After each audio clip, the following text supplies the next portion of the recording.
Okay, a bit of change in order, everyone. Good afternoon.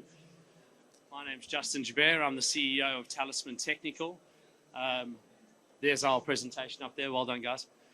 So today I'm going to be talking to you about operationalising ESG and what ESG means in the contemporary operating environment within the resources sector, the financial markets, and the insurance industry as well. Now, Talisman, Steph obviously touched on what we were doing within our business. We've got a number of arms, and in particular, we have a mining advisory that provides services across pre-feasibility studies, bankable feasibility studies, operational readiness, all the way through into operation. One of the other arms of our business is an ESG advisory. Our ESG advisory does ESG strategy development of decarbonisation strategies and roadmaps, and the implementation and execution of those strategies, as well as ESG auditing and assurance. Now, it might sound a bit, at odds having an ESG advisory and a mining advisory, but as we start to see the ESG journey continue within the resources sector, it's becoming more and more fundamental to build ESG into project design. So when you're doing feasibility studies, ESG has to be at the heart of what you're doing, because if you're trying to raise capital or get insurance for a new resource project, it has to be intrinsic to the design of what you've done. Now, the ESG landscape has changed considerably over the last couple of years. There's still a number of operators out there grappling with the idea of what ESG actually means, let alone how to operationalize it into their business and make it part of their sustaining performance. We all know that shareholder and stakeholder expectations have fundamentally changed. There's a lot of pressure coming down on resource operators and any sector in any markets to be able to demonstrate your ESG credentials and how you're managing your environment, social, and governance threats. With the skills vacuum that's continuing to be noticed in the resources sector as well, we have an aging demographic taking a lot of skills out of the resources sector. We have a limited number of new people coming into the resources sector, and we have institutions like universities not offering various degrees like mining engineering within the resources sector as well. So there's a bit of a perfect storm going on at the moment and a vacuum of talent to be able to effectively implement these types of ESG control strategies and ensure that they are supporting a company's social license to operate.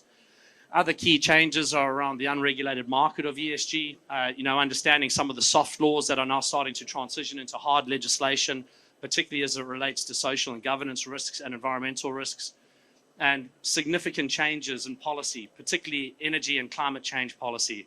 We'll all be very aware of the recent safeguard changes that have come to the big emitters, requiring them to reduce their baseline emissions 4.9% year on year until 2030. And going over your baseline emissions is going to result in the requirements by Australian carbon credit units that are going to be capped out at $75 a tonne, but a huge cost and a huge burden to those big emitters who are now having to really consider decarbonisation design strategies into the way that they operate their business. One of the other key areas is around the capital and insurance markets, and I'll touch a bit on that throughout this presentation. So building a new resource project now, if you're wanting to go to the markets, the financial markets, and raise equity or capital, there are now hurdles, ESG hurdles around the investment criteria to be able to lend that.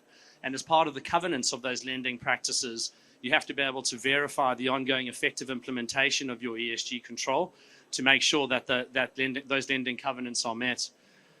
And I'm sure if everyone here has been involved in trying to get insurance for different types of projects, whether that's insurance for the energy sector, the mining sector, even the agricultural sector, being able to demonstrate ESG credentials as part of that insurance placement and as part of renewal is becoming a growing trend. And in fact, some insurers are starting to walk away from certain commodity markets that we're all aware of, in particular thermal coal, and it's making it more and more difficult to be able to secure insurance as you move into project development. And as a result, that's adding increased pressures to be able to demonstrate ESG capability and be able to report that to shareholders and stakeholders with honesty and transparency.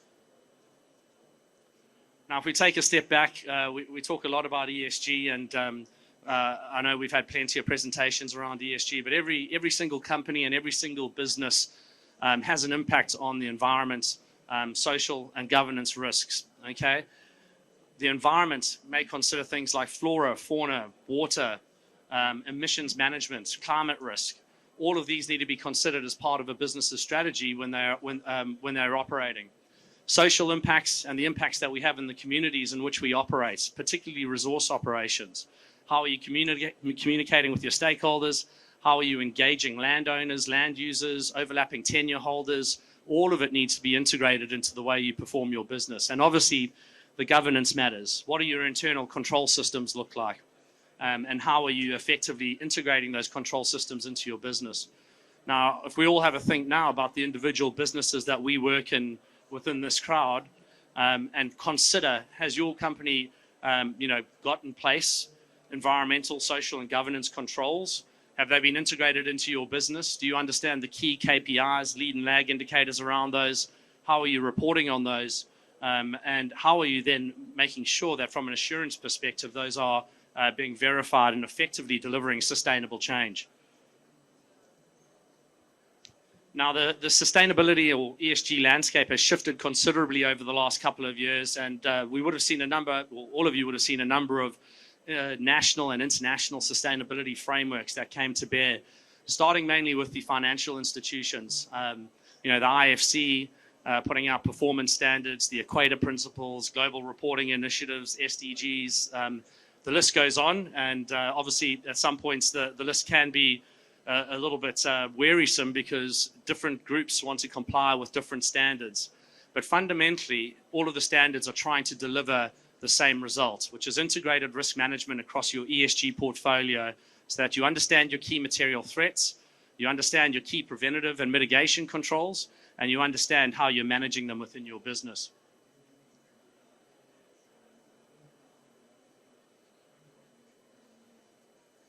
Now, operationalizing ESG is becoming more and more of a requirement across all groups and stakeholders, no matter the size of your business. We talk about materiality assessment and going through and understanding what your key material threats are as they relate to ESG. If you think about this in the context of safety and compliance, we've been doing this for years and years and years, doing a baseline risk assessment, understanding your hazards, understanding your controls, prioritizing your risk from catastrophic down to inconsequential, and then making sure that you put in place strategies to monitor and manage those risks and effectively control them. Very similarly, ESG uses a tool called the materiality assessment, prioritizing your material threats from catastrophic down to inconsequential, and then allowing you to understand how you go about building control to effectively manage those. Now, once you understand your key material threats, it's again very important that you have a baseline assessment of the activities that you are undertaking, because it's very likely that your business is doing fantastic things as it relates to environment, social, and governance. It's just that you haven't pulled them together and clearly articulated them in a strategy. Once you understand your baseline, it's important about setting your future state as well. And setting your future state is not as simple as just pulling together a roadmap. It needs to be integrated into your vision, your values, your mission, and it needs to be right-sized for your operation. There's no point in pulling on a tier one ESG roadmap or decarbonization strategy if you're a junior explorer. You need to understand the key threats and the key material issues to the size and scope of your business, and that is what the importance of the materiality assessment leads through. Developing KPIs in a strategic roadmap is just as important. Like any strategy, being able to monitor, measure, and test the effectiveness of that strategy is critically important. All of that on an annual basis then obviously goes into your sustainability report, which you share with your shareholders, your stakeholders, internal customers, and external customers. Now, one of the key things that we're starting to see come to bear, and Steph mentioned it before, is auditing and assurance. Again, I draw a parallel to safety and compliance and fatal risk, and the fact that we've been doing that for many, many years, building comprehensive assurance programs to verify the effective implementation of fatality prevention controls. Very similarly with ESG, we understand our material threats. We should have an assurance program around them to verify the effective implementation of our ESG control strategies. Okay? Different operators are going to sit in different areas of the maturity model within the ESG journey. Now, a number of the tier ones we know would sit, at the 4s and 5s, have big internal ESG teams who have been doing this and working on this for a number of years. building sustainability strategies, monitoring those strategies, reporting on those strategies, and in fact having independent third-party assessments. But we all know that the majority of the market is made up of tier 2 and tier 3 operators. Some of those which are absolutely grappling to actually understand what ESG means to them, let alone how to operationalize that into their business. Okay? So if we're sitting here today considering, well, what do I do in my business? What are the key ESG strategies I have? Where do I sit on that maturity model? And how do I get up to the next step? And as we start transitioning up that model, it becomes more and more about assuring that you have those effective controls in place.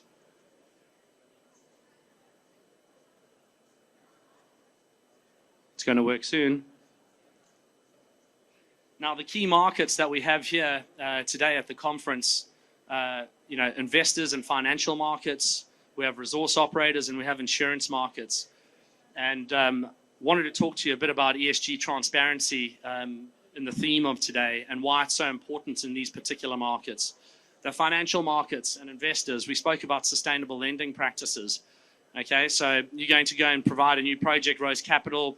You need to be able to put in place ESG credentials. Now, it's also being a growing trend within the financial markets for ESG assessments as part of those lending covenants. Okay, and this is obviously putting additional pressures on resource operators to ensure that those practices are in place. Very similarly, from a resource operator's perspective, it's no longer good enough to have a pretty boardroom strategy that talks about ESG and how you're going to do it. Those controls need to permeate your business all the way down to the working face and deliver sustainable change. And lastly, the insurance markets, trying to get insurance, reinsurance, and I'd mentioned before, insurers now wanting an independent ESG assessment as part of the risk engineering survey so that they're no longer just looking at business loss scenarios to inform your premium. They actually want to understand who they are underwriting and what risk they're writing. So again, another pressure from a different stakeholder into the resources sector around ESG management and assurance. And we've all seen what happens if and when you get it wrong. Greenwashing has become a term that's been used quite commonly over the last couple of years. There are a number of activist groups that actually clearly focus on greenwashing and testing the veracity of the claims being made on products, on services, on resource outputs. Okay, and again, this is why I draw the conclusion into audit and assurance associated with ESG, because it's great to say you're doing something, but as a director of a business or a shareholder of your business, can you put your hand on your heart and say that that is actually fundamentally in place and aligned with what you're saying? Is your marketing aligned with your strategy? And is your strategy aligned with the execution of what you're doing in your operations?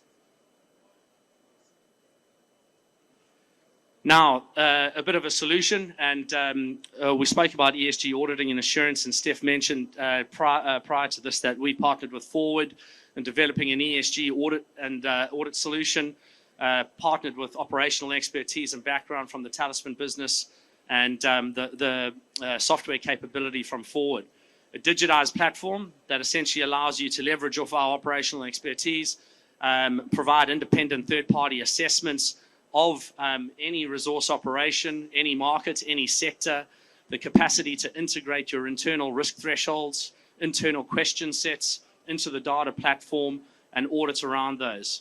The benefit being that there is significant and absolute transparency in the way that your risks are being managed, independent third-party due diligence capability that allows you to report to your shareholders and stakeholders with conviction, understanding that you've had due diligence being undertaken independently, being able to deal with those other the other stakeholders in the insurance markets and finance markets, which we mentioned before as well.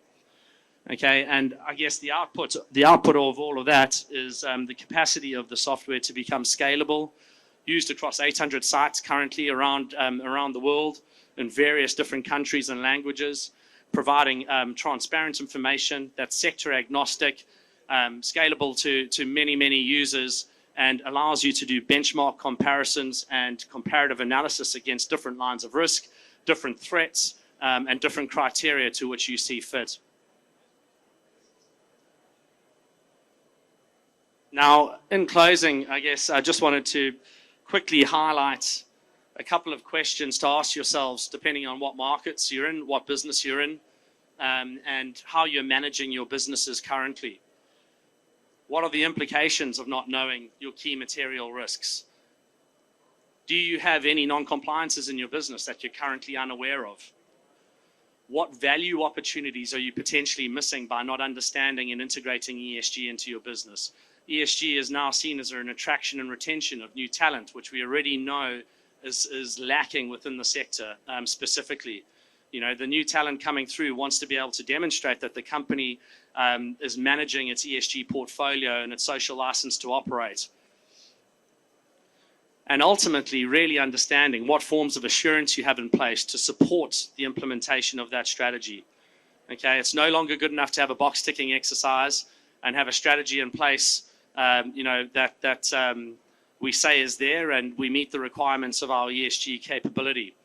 It's really about lifting up the hood, understanding what's in place, making sure it's delivering change, and that it's sustainable and effective.